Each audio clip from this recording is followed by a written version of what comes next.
Generasi muda merupakan sasaran yang rawan akan paham radikalisme dan terorisme. Hal tersebut harus diwaspadai dan segera diantisipasi, karena paham radikal dan terorisme adalah ancaman bagi bangsa dan merusak NKRI. Indonesia merupakan negara yang mempunyai banyak nilai-nilai kearifan lokal.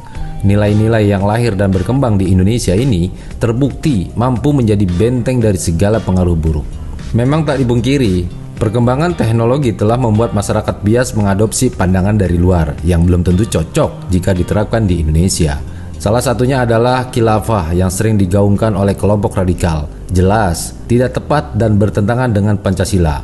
Paham semacam ini harus terus dilawan agar tidak berubah generasi penerus menjadi generasi intoleran dan radikal. Untuk mencegah penyebaran ideologi ekstremis dan radikalisme, pemerintah telah meluncurkan rencana aksi nasional pencegahan dan penanggulangan ekstremis berbasis kekerasan yang mengarah pada terorisme tahun 2020-2024 menjadi upaya untuk membendung gelombang provokasi radikalisme dan ekstremisme di ruang-ruang publik seperti media sosial. Survei dari BNPT terbaru bahwa 85% generasi milenial rentan terpapar radikalisme, dan media sosial memang telah dianggap menjadi salah satu inkubator radikalisme. Sementara itu, indeks potensi radikalisme pada tahun 2020 mencapai 14,0 dari skala 0 per 100. Penyebaran bibit radikalisme dan ekstremisme terus terjadi di era digital seperti sekarang ini. Tinggal klik saja, propaganda radikalisme bias langsung disebarkan melalui internet. Dan praktek semacam ini sudah terjadi bertahun-tahun. Tak heran jika sebagian generasi muda banyak yang terpapar paham menyesatkan ini. Sebagian di antara mereka mulai bergabung dengan jaringan teroris. Jika kita melihat pelaku teroris di Indonesia dalam beberapa tahun ke belakang, didominasi oleh anak-anak muda. Kondisi ini patut menjadi perhatian bersama, mengingat Indonesia sedang menghadapi bonus demografi.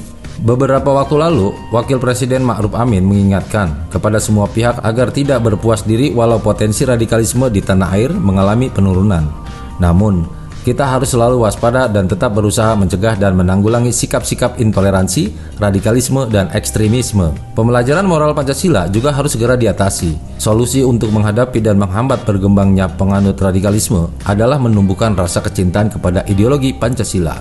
Pemerintah di semua tingkatan, baik pusat, provinsi, kabupaten, atau kota, kecamatan, hingga desa dan kelurahan, harus bersama-sama mengupayakan hal itu, terutama untuk para generasi muda yang sebagai penerus bangsa untuk senantiasa mempertahankan NKRI berdasarkan Pancasila, serta berperan dalam melindungi anak cucu kita kelak agar senantiasa hidup rukun damai tanpa adanya radikalisme dan terorisme. Pancasila harus dijadikan sebagai inspirasi dalam kehidupan berbangsa dan bernegara. Kaum generasi muda Indonesia bias berkreasi, melakukan aktivitas, berinovasi dengan tetap menjadikan nilai-nilai Pancasila sebagai dasar.